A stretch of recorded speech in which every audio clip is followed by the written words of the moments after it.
Cariali, Madre de Dios, Loreto, Amazonas, San Martín. En costa no se ha reportado, no se ha informado ninguno de estos casos. La inoculación a través, como les decía, del mosquito, la picadura del mosquito, Aedes aegypti. Los órganos blancos de la infección de este virus es a nivel hepático, con la célula de Pfeiffer sobre todo y los hepatocitos, donde produce una necrosis y degeneración eosinofílica que a la anatomía patológica se denomina cuerpos de Pounce. Puede además producir falla renal, falla cardíaca, encefalopatía y alteraciones de la coagulación si que la falla hepática es muy severa o fulminante.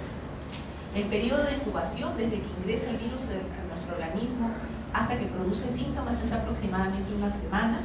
De inicio brusco, la fase de infección viremia o febril está caracterizada por justamente fiebres, calofríos, cefalea, mialgia, dolor lumbar, náuseas, malestar general, bradicardia relativa, que le llamamos el síndrome de Fayet, ¿no? Fiebre con, no taquicardia, sino con bradicardia e inyección conjuntival.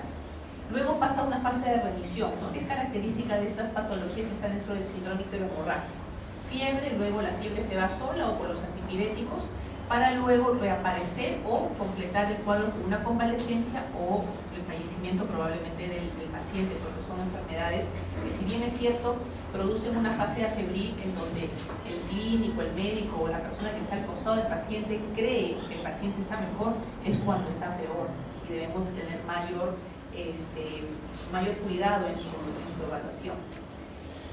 Luego de esta fase febril pasa a una fase de intoxicación. Si es que no se recupera, pasa a una fase de intoxicación donde la fiebre retorna con mayor intensidad. Ahí puede venir la ictericia, y como le decía, así que la fiebre amarilla está asociada a ictericia, la mortalidad es del 50%. Hay falla renal, persiste la falla hepática, la falla del sistema nervioso central, y por lo tanto, si hay falla hepática, también hay falla de los factores de coagulación y hemorragia. En sangre o los exámenes del laboratorio podemos observar leucopenia, o sea, pancitopenia, trombocitopenia, bilirrubinas altas a predominio directo, transaminasas altas por la gran destrucción de los hepatocitos y azoemia. En fase terminal, en algunos pacientes que no se recuperan o que posiblemente no han sido evaluados adecuadamente o no han sido monitorizados como debe realizarse con una buena evaluación de la bulimia, el paciente ingresa a una hipoglicemia, acidosis y shock, o podría ingresar. Entonces, ¿cómo hacemos el diagnóstico? Obviamente, si tenemos esa sintomatología de un paciente que viene de zona endémica, no solo vamos a pensar en fiebre amarilla, pero ahorita solamente estamos hablando de fiebre amarilla. Y si queremos descartar esto, entonces tenemos que pedir anticuerpos, ¿no?, contra el virus de la fiebre amarilla, que suelen aparecer al 5º al 14º día de la evolución de la enfermedad, o sea, no va a aparecer al inicio. Por lo tanto, si tomamos un examen al inicio de la enfermedad y nos sale negativo, no hay que descartar el diagnóstico. Los exámenes que se piden para buscar anticuerpos, ELISA, pero también podemos pedir PCR para fiebre amarilla, inhibición de maglutinación, fijación de complemento y cultivo viral. Muchas veces, o la mayoría de veces, el diagnóstico es post-mortem, porque la enfermedad de esa infección avanza rápido a través de la presencia en la anatomía patológica, como les he comentado antes, en los hepatocitos de los cuerpos de Pounce. Y el diagnóstico diferencial son otras enfermedades que vamos a ver dentro de ese síndrome icterohemorrágico: malaria, leptospira, hepatitis viral, fiebre tifoidea y dengue grave. La mortalidad es alta, como les decía, hasta el 10%, asociada a ictericia, recuerden, más del 50% incluso, y el deceso suele ocurrir si es que no evoluciona favorablemente al paciente, porque si se dan cuenta, el tratamiento es de mantenimiento hemodinámico, de soporte hemodinámico. No hay un tratamiento antiviral, ninguna inyección que podamos, con la cual podamos inhibir la replicación del virus. Cuando el virus de la fiebre amarilla ingresa a un paciente que no está vacunado, que no tiene anticuerpos, y dependiendo de la inmunidad del paciente puede ser letal. El deceso suele ocurrir a 7-10 días del inicio de la enfermedad. El tratamiento, como les decía, es sintomático. Si hay fiebre, paracetamol si es que el paciente tolera la vía oral, si no, medios físicos. Evitar de inicio todo lo que son antiinflamatorios no esteroideos y corticoides. Inhibidor de bomba de protones para evitar o proteger de alguna u otra manera la mucosa gástrica y la probabilidad de lesión gástrica o sangrado digestivo. si se produce la hemorragia o el shock hipovolémico por sangrado, transfusiones, hidratación, aumentar la presión, poligelina o cristaloides y oxigenoterapia. Si el paciente comienza con falla renal, valorar la posibilidad, según la urea creatinina, la función renal, ingresar al paciente a hemodiálisis de urgencia. Gracias a Dios esta enfermedad o esta infección tiene profilaxis, o sea, todos los pacientes o todas las personas que están en zonas endémicas o los que vamos a viajar a zona endémica, porque ya ustedes han visto el mapa de los lugares donde están reportando, deberíamos tener nuestra vacuna contra la fiebre amarilla, ¿no? Que da una protección, una inmunidad duradera de promedio 95-97%, es buena la protección. Ahora, dice, a pesar de que la inmunidad dura toda la vida, en caso de viajes a zona endémica y continuos, o sea que el paciente continuamente está ingresando y saliendo de la zona endémica, sería recomendable una revacunación, o sea, otra dosis cada 10 años. Evitar otra consideración para evitar la infección es evitar que el paciente de fase aguda sea picado por mosquitos para evitar la diseminación de esta infección. Ojo, que acá también tienen que tomar nota porque eso no está acá en la lámina. ¿Cuándo vacunamos? O sea, ¿a qué personas vacunamos? ¿A qué edades de personas? Entonces, más de un año de edad y hasta en adultos a los menos de 65, 70 años, porque podemos, en algunos pacientes si se ha descrito, podemos generar en el paciente cuando lo vacunamos una forma viscerohemorrágica. Puede reaccionar así el organismo frente a la vacuna. Entonces, en muy pequeños ni en gerontes se vacunan. Entonces, el grupo de etarios de 1 o año y medio hasta los 65 o 70 años aproximadamente. La siguiente infección que está asociada a un síndrome hemorrágico es la leptospirosis, ¿no? Ustedes saben que la leptospira, a diferencia de fiebre amarilla, es una bacteria, es un espiroqueta, es una enfermedad zoonótica o oligosintomática que posiblemente muchos de nosotros hayamos tenido contacto con la leptospira. Suele ser leve en la mayoría de los casos, pero cuando es severa, es muy severa, puede incluso, es muy letal la infección. Como les decía, es una espiroqueta del género Leptospira.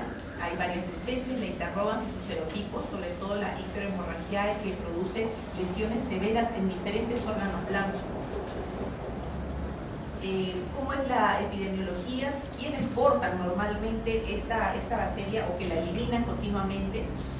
Los portadores sanos, entre comillas, son los animales domésticos, roedores o salvajes, y el hombre también, a través de la orina, ¿no?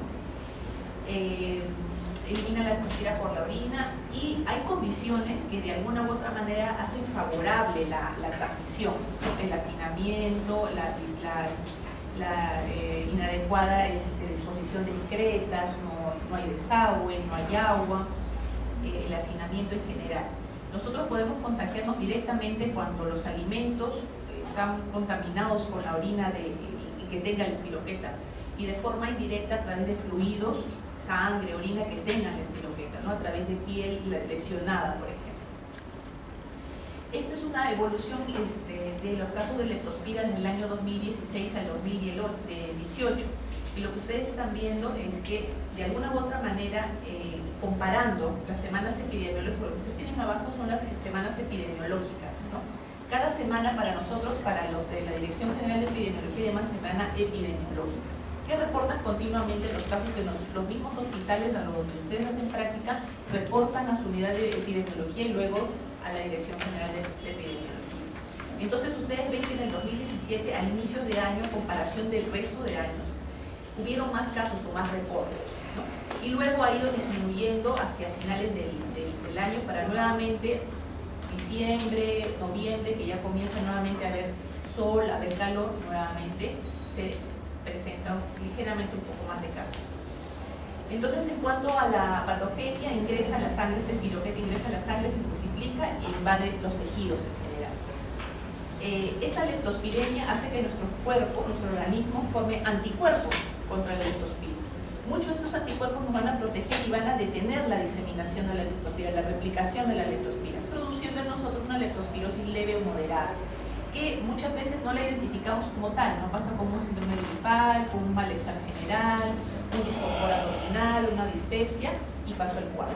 Pero en algunos pacientes donde hay una alteración de la inmunidad o la carga de leptospira que ha ingresado a su organismo es tanta que supera nuestra propia defensa, entonces ya puede producir lo que dice en el tercer punto, ¿no?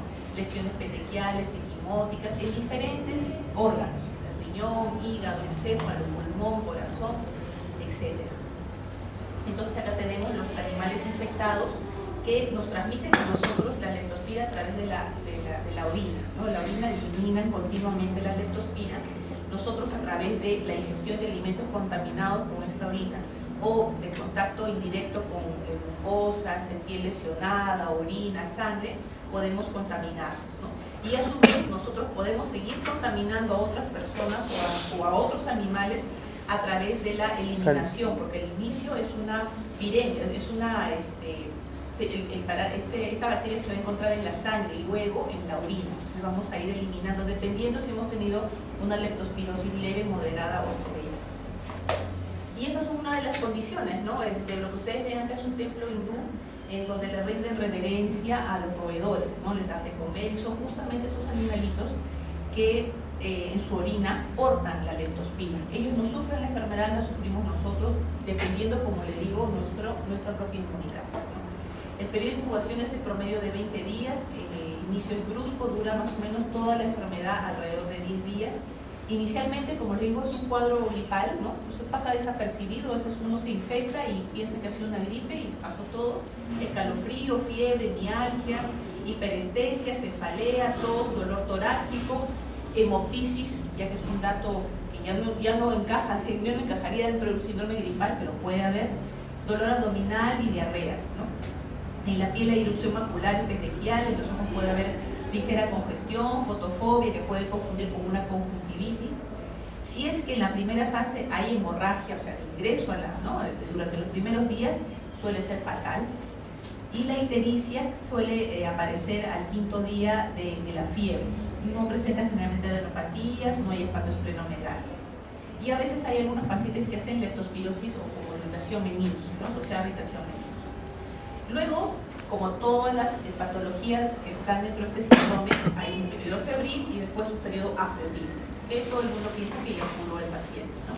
Esta segunda fase entonces son 3 días, la fiebre disminuye, desaparece, para luego aparecer nuevamente. Ahora, si estos pacientes están en la fase febril, luego afebril, y van recuperándose paulatinamente, se catalogan como pacientes con leptospirosis leve o moderada. Pero si después de este periodo febril los signos y síntomas iniciales se reagudizan o se ponen más severos, entonces ya vamos a un cuadro que le llamamos forma grave de leptospira, que es la enfermedad de Weber, que generalmente está asociada a la especie Icterohemorrhagiae. Aquí la ictericia, miren, dense cuenta, estas infecciones que están dentro de este síndrome icterohemorrágico, la ictericia marca la fatalidad, la letalidad, ¿no? Ictericia, oliguria, colapso circulatorio, hay hemorragia, hepatomegalia, alteraciones hepáticas, renales, vasculitis, ¿no? Es muy letal. También puede haber cuadros de leptospirosis anitérica, ¿no? Que no suelen ser tan lesivos. Inicio brusco, también hay fiebre, cefalea, dolor muscular, escalofrío, postración y meningitis aséptica.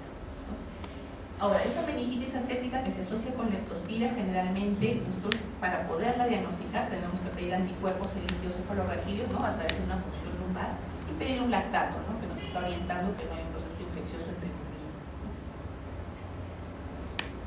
Hay otras formas de presentación clínica o de evolución clínica, como la fiebre preestival de Fort Bragg, que se describió en Carolina del Norte en Estados Unidos. También fiebre, escalofrío, cefalea, fotofobia, pero se asocia a una erupción dérmica, ¿no? A una lesión dérmica, sobre todo en los tobillos, en la región pretibial, asociada a la especie Autognathis. También puede haber miocarditis por leptospirosis, que generalmente es una complicación. Una vez que hemos diagnosticado leptospirosis, hay falla cardíaca, ¿no? El paciente falla cardíaca. Entonces, ¿cómo hacemos el diagnóstico de una leptospira? Primero, de dónde está viniendo el paciente, o de qué parte de Perú o de Lima está viniendo la consulta, y cuántos días tiene de la enfermedad o de la infección. Inicialmente, los primeros días, ¿dónde está esta espiroqueta? Generalmente en sangre. Entonces, las muestras que tenemos que tomar y dónde debemos buscar la espiroqueta a través de una serie de exámenes biológicos, moleculares, es en sangre. pero si es más de 7 días la evolución de la enfermedad, ya tenemos que buscarlo también en sangre o en orina, ¿no? Entonces, ¿por qué? Porque al final nosotros vamos a estar también eliminando la espiroqueta. Una vez que hacemos el diagnóstico, sobre todo se hace el diagnóstico con inmunoglobulina, ¿no? Inmunoglobulina M, inmunoglobulina G, o sea, un ELISA para leptospira. Y esto siempre acompáñenlo con una microaglutinación. ¿Cuál es la finalidad de la microaglutinación? Confirmar mis inmunoglobulinas si son positivas, y me da el serobar.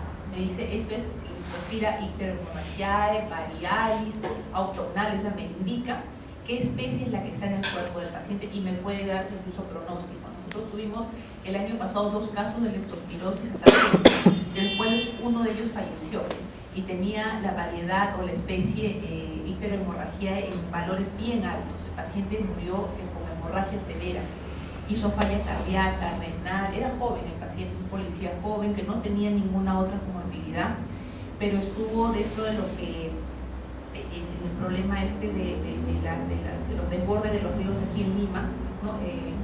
Por la zona de Huachipa, comenzaron a pasar a los pobladores de un lado a otro y ellos comenzaron a tragar agua de río, o sea, de lo que se estaba desbordando.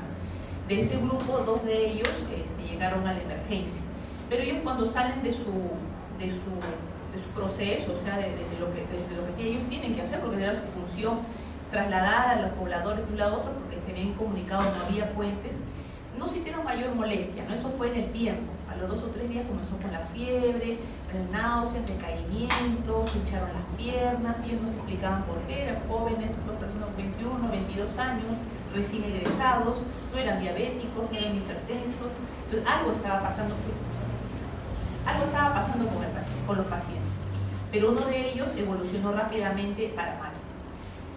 Fue una cosa, le dijeron, se te han hinchado las piernas porque tienes mucho tiempo el borceguín, que tienes fiebre porque, bueno, tienes dolor de garganta, entonces te vamos a poner corticoides, antiinflamatorios, pero es muy importante la historia clínica, ¿dónde estuvo ese paciente? Ya cuando llega al hospital, llega más o menos con 1 semana de evolución, llega con ligero trastorno sensorio medio somnoliento, pero ya estaba en anasarca. Y llamaba la atención porque un paciente tan joven con anasarca, no tenía patología renal de fondo. Cuando hacen la historia clínica, lo poco que llegamos a sacar de información nos dice eso, ¿no? Trasladaba gente y tragué agua de río. Y lo tragaba, porque ¿qué podía hacer si el agua le llevaba hasta por la nariz? No, ni modo que lo iba a inhalar, ¿no? O sea, tragaba el agua y punto, y pasaba a la gente. Entonces, en esas aguas había de todo, porque sería combinado desagües, agua de río, y el río tampoco no es limpio, que digamos, no es casi lo mismo que las aguas hervidas. Entonces, al final se barajaron varios diagnósticos y tuvo el diagnóstico final de leptospirosis grave como síndrome de Weil, como enfermedad de Weil, por especie de icteromorragiae. Y rápidamente hizo falla de diferentes órganos y murió por una hemorragia severa, ¿no? En UCI. El otro paciente iba por el mismo camino, pero él llegó al siguiente día del inicio de fiebre, bajo la sospecha que su compañero también estaba mal. Y a él se le dio tratamiento anticipado, y van a ver ustedes que el uso de ceftriaxona, penicilina y doxiciclina es básico, ¿no? Él, si bien es cierto, también hizo falla renal, también hizo falla cardíaca, también hizo disfunción pulmonar, pero salió del cuadro, ahora está vivo, solo que ha quedado con una neuropatía post enfermedad de Weil, una parestesia en miembros superiores, pero está vivo, a diferencia del otro. Entonces, ¿cuál es la diferencia entre los dos? El tiempo en el tratamiento, en el diagnóstico y tratamiento, ¿no? Ahí ustedes ven, estabilizar al paciente, penicilina G o ceftriaxona, son 2 gramos cada 24 horas, tienen que corregir, ¿ya? Son 2 gramos cada 24 horas, la polla viene de 1 gramo, ¿no?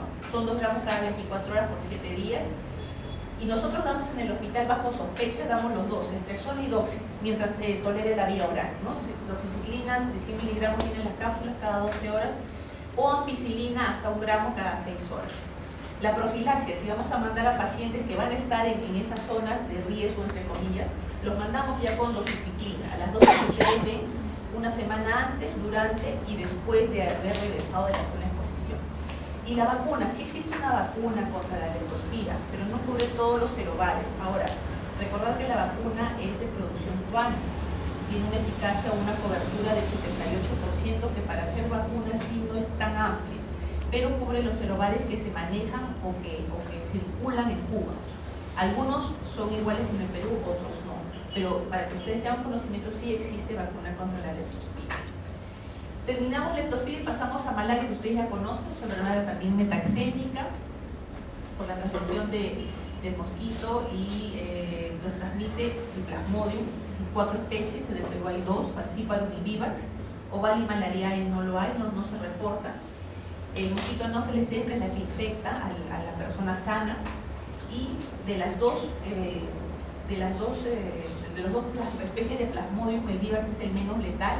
¿Por qué? Porque es más sensible a la cloroquina y primaquina, a diferencia del Falciparum, ¿no? Por eso es que es más letal el Falciparum. Y están los participantes, ustedes ven al mosquito, que dentro del mosquito está este parásito, que es el Plasmodium, y el ser humano que pica este mosquito y transmite este parásito, ¿no?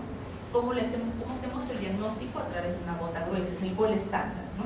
Ponemos una gota en la lámina, vemos si está el parásito, y si lo encontramos hacemos otra gotita y un extendido para ver la especie, ¿no? Ese es el mosquito transmisor, sobre todo la especie Gambiae. Su ciclo vital lo ven abajo: huevos, larvas, pupas y adultos, y tiene todas las características de los mosquitos que transmiten enfermedades metaxémicas, ¿no? Están en lugares tropicales, húmedos, tibios, cálidos, pueden picar en la mañana o en la noche, y como los pacientes también por el mismo ambiente tienden a estar con ropa delgada o menos ropa, ¿no? Las zonas expuestas, también las extremidades, el rostro, son picados, y bueno, nos transmiten la infección. Este es un cuadro de la CDC en donde nos explica los dos ciclos, ¿no? El ciclo esporogónico que ocurre en el mosquito, y los ciclos exoeritrocitario y eritrocitario. Cuando ingresa el parásito, es en forma de esporozoito en nuestro organismo, ¿no? Nos pica, el esporozoito tiene una forma alargada, ingresa a nuestro organismo, cambia de forma para que la inmunidad no lo detecte, ingresa a 2 órganos blancos, sobre todo, hígado y glóbulos rojos, ¿no? O hematíes. Entonces, cuando está en el hígado le llamamos ciclo exoeritrocitario, cuando está en el glóbulo rojo, eritrocitario, y es ahí donde tanto en el hepatocito como en el glóbulo rojo lo utilizan como laboratorio para reproducción. Una vez que ya saturaron, no hay espacio, se rompe, produce la fiebre, o comienza a haber la disfunción hepática con las transaminases altas, ¿no? Y va cambiando de nombre dependiendo de su estadio y en qué lugar de estos órganos blancos se encuentra. Hay unas formas que se llaman gametocitos, que son las formas con las cuales nosotros, enfermos por malaria, transmitimos la infección al mosquito sano cuando nos vuelve a picar. Y como estos gametocitos se unen en el intestino del parásito para formar el huevo, el oquiste, y nuevamente maduran y se ponen en las glándulas salivales del mosquito. Y nuevamente se cierra el círculo cuando nos pica. En el Perú, malaria por Plasmodium falciparum, estas son las zonas, sobre todo las de rojo, que están notificando más casos de malaria por Plasmodium falciparum. Dese cuenta, mire, casi todo Loreto, ¿no? Ucayali, Madre de Dios no ha reportado casos, hasta el momento Ucayali y Madre de Dios, y Loreto. Cuando hablamos de complicación por falciparum, parasitemia elevada, donde encontramos en sangre parasitemia elevada, alteraciones de la conciencia, que la cefalea no mejora con los analgésicos que normalmente tomamos, los vómitos son intensos, continuos, hay disnea, ictericia, falla renal, falla pulmonar, deshidratación, el hematocrito va disminuyendo. Cuando es embarazada también le ponemos el sello de complicado, así sea Plasmodium vivax. Y también puede ocurrir un cuadro de fiebre hemoglobinúrica, donde hay un trastorno grave con escalofríos, fiebre, hemólisis intravascular, falla renal y uremia. Como les decía, el gol estándar es la gota gruesa, pero hay otros exámenes que podemos hacer si es que nuestras gotas gruesas son frustras o son negativas, a pesar de que estamos pensando que el paciente tiene malaria, ¿no? Podemos hacer PCR en sangre para buscar antígenos o anticuerpos, antígeno o anticuerpos de Plasmodium, sobre todo falciparum, que es difícil de ubicar. Y este es el tratamiento, ¿no? Si es Plasmodium falciparum, el tratamiento de primera línea, según la norma técnica, es la sulfadoxina pirimetamina más artesunal. Pero en el Perú, en este momento, antes se llamaba Fansidar esta combinación, así era el nombre comercial. Pero no contamos ahorita ni con sulfadoxina pirimetamina, ni junta ni separada. Entonces, ¿qué hacemos? Vamos al tratamiento de segunda línea, ¿no? El tratamiento de segunda línea es artesunato mefloquina, ¿no? Y damos la cantidad de tratamientos que ustedes están viendo, esos tratamientos cortos. Vamos a ver la evolución o el éxito del tratamiento si que el segundo día de tratamiento y el paciente no tiene fiebre. Es un dato importante. estamos monitorizando al paciente, le damos tratamiento y el segundo día se va la fiebre, es signo de que estamos adecuadamente tratando al paciente. En caso de que, a pesar de su artesonato nefroquímico crease resistencia o que el falciparum sea resistente a un fármaco, ya tenemos un esquema más ampliado de 7 días, ¿no? Con quinina, clindamicina, primaquina, mañana, tarde y noche. Igual por kilo de peso en caso de niños. Y criterios de gravedad. Cuando hablamos de gravedad, habíamos comentado cuando hay falla de diferentes órganos: sistema nervioso central, corazón, pulmón, riñones, el hepático, de vasos, etc. Criterios de alarma para malaria grave: vómitos frecuentes, deshidratación, polimia y falta de respuesta al tratamiento luego de 48 horas de iniciado. Es lo que les decía. Si el paciente están dando el tratamiento, sea cual fuera la especie de plasmodium, y a las 48 horas el paciente se siente mejor, está comiendo, no tiene fiebre, la ictericia ha bajado, está caminando, se siente mejoría, no hay mialgias, entonces estamos yendo bien. Pero si a las 48 horas el paciente está peor, piensen que puede haber una malaria mixta. Ocurre, ¿no? A veces hay malaria falciparum y vivax en un solo paciente. O está habiendo otra infección paralela. Entonces abran su mente y comiencen a pedir exámenes para descartar, por ejemplo, leptospira, por ejemplo, dengue, zika, chikungunya, dependiendo del tiempo de evolución de la enfermedad. Otra infección que está dentro de lo que es el síndrome microhemorrágico es la bartonelosis, ¿no? También llamada fiebre de la orolla, enfermedad de Carrión, anemia infecciosa, verruga peruana. Daniel Alcides Carrión es quien con su trabajo experimental en su propio cuerpo determinó que la fiebre de la orolla y la verruga peruana era lo mismo, solo que fases distintas, ¿cierto? Entonces, la bartonella es un cocobacilo, es una bacteria que también se mete al glóbulo rojo, ¿no?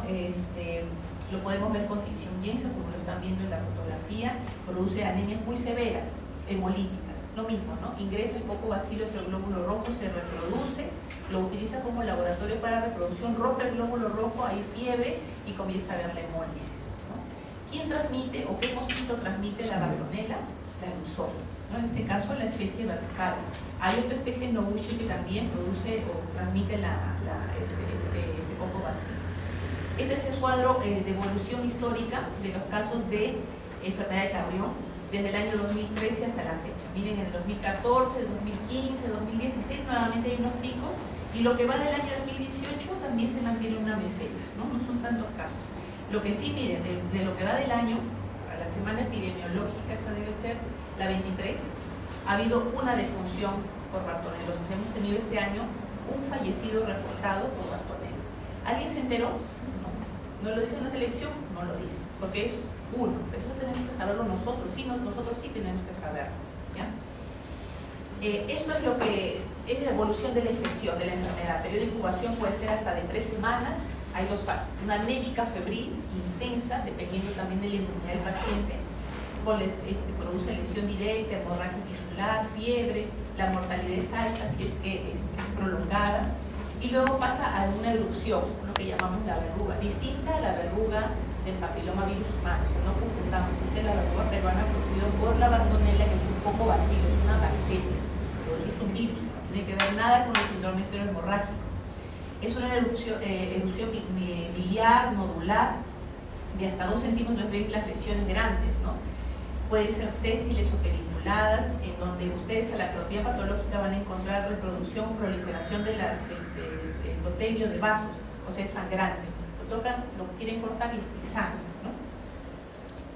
El diagnóstico igual, frotil de sangre periférica y gota gruesa para ver los cocobacilos dentro de los glóbulos rojos, y una vez que tienen el diagnóstico, el tratamiento dependiendo de cómo es el paciente. Si están en la fase anémica no complicada, pueden usar ciprofloxacino cada 12 horas en tabletas, si lo permite la vía oral del paciente, por 10 días. Sulfa se prefiere usar en niños para no usar quinolonas en niños. Ampicilina o amoxicilina en caso de que sean gestantes, sobre todo. Pero si es una fase anémica complicada, también podemos usar ciprofloxacina o ceftriaxona. Y en la fase eruptiva, eritromicina y ciprofloxacina. Lo que se dice de estándar es, si uno está sospechando de bartonelosis, darle cipro y ceftriaxona. Ciprofloxacina a la dosis que se permita, generalmente son endovenosos 200 a 400 cada 12 horas, y ceftriaxona 2 gramos al día. Porque muchas veces los pacientes con bartonellosis también vienen con infección o se reactiva sus cuadros de salmonelosis o de fiebre tifoidea. Otra infección o dentro de lo que está el síndrome intrahemorrágico es el dengue. Ustedes saben que ha cambiado de clasificación después del año 2011. Ahora, antes se llamaba dengue clásico y hemorrágico en el cuadro clínico. Ahora tenemos dengue sin signos de alarma, y lo que compete a esta clase es dengue con signos de alarma y dengue grave. O sea, ¿por qué ya no le llamamos dengue hemorrágico? Porque no es necesario ver sangre para que el paciente esté grave, ¿no? o tener hemorragia. Saben ustedes ya que el dengue es producido es infección producida por un virus de la familia Flavivirus y tiene 4 serotipos. Hay un quinto serotipo que han encontrado que es asiático, que no lo vemos acá, pero es bueno conocer que también tenemos un serotipo más. Transmitido también por el Aedes aegypti, que estaba en la clasificación. El diagnóstico, de acuerdo a la evolución, ustedes saben que es una enfermedad que inicialmente también tiene fiebre, después hay una meseta baja, se va la fiebre solita y o puede resolverse o puede empeorar el paciente. Entonces, en la primera fase, de la fase febril, es ideal, si queremos hacer diagnóstico, es ideal tomarle una proteína no estructural. Generalmente la proteína no estructural está al inicio de la enfermedad. Si ya la enfermedad está avanzada o ya no tiene fiebre el paciente, para llegar al diagnóstico sería ideal tomarle una inmunoglobulina G o M para dengue. El tratamiento sintomático de soporte hemodinámico, y si el paciente ya está en dengue grave, el tratamiento es en UCI. En cuanto al dengue con signos de alarma y grave, dice puede haberse presentado dengue de otro serotipo. Eso es cierto. O sea, el paciente que tiene dengue ahora por el serotipo 1 y de repente el serotipo 1 no es tan letal, ¿no? Usted sabe que el 1 y el 4 no son tan severos como el 2 y el 3, que es asiático-americano. Si se vuelve a exponer a la zona endémica, puede volverle a dar dengue, sí, pero de otro serotipo. Cuando uno nos da dengue por un serotipo, nuestro organismo hace inmunidad para ese serotipo de por vida y hace inmunidad cruzada para el resto de serotipos hasta 2 años, dice la OMS, ¿no?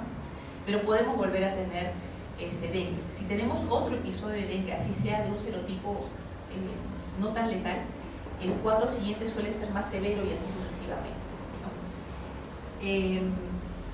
Esta es la evolución histórica de los casos reportados. En el 2017, como les decía, con respecto al fenómeno del niño costero, hubieron estos reportes de casos. Y en lo que va de este año han vuelto a su normalidad, se puede decir. En el año 2018, miren, número de casos, número de defunciones, 10 fallecidos por dengue. ¿Alguien se enteró? ¿Sale en la televisión? No. El año pasado que hubo el fenómeno del niño costero, miren, 70 defunciones. Ojo, los reportados, los subregistros por ahí deben ser algunos más. Hepatitis viral tipo B, que también hace un cuadro de síndrome intrahemorrágico, sobre todo cuando sufre hepatitis fulminante, aunque no es tan frecuente la hepatitis fulminante por hepatitis B. Generalmente es más frecuente la hepatitis fulminante por hepatitis A, pero puede haber. Saben ustedes que desde 2011 también hay una norma técnica que nos da los lineamientos para nosotros poder diagnosticar y tratar muchos pacientes. El virus de la hepatitis B es de la familia Hepataviridae, que tiene algunos antígenos que nosotros en sangre podemos reconocer y pedir para poder llegar al diagnóstico. Sobre todo, ¿con qué hacemos el diagnóstico? Con el antígeno de superficie o antígeno australiano. El core nos indica la parte de la cápside y el E nos habla de la replicación. El 50% de todas estas hepatitis son de tipo B, el 1% va a la cronicidad. ¿Y cuál es el peligro de la cronicidad? Que vaya a ser el paciente en algún momento neoplasia o cirrosis, o que siga infectando a otras personas. No hace ni neoplasia ni cirrosis, pero infecta a otras personas. Se dice que hasta el 15% de la población es portadora de la hepatitis. ¿Por qué? Porque suele ser anictérica en la mayor parte de los casos.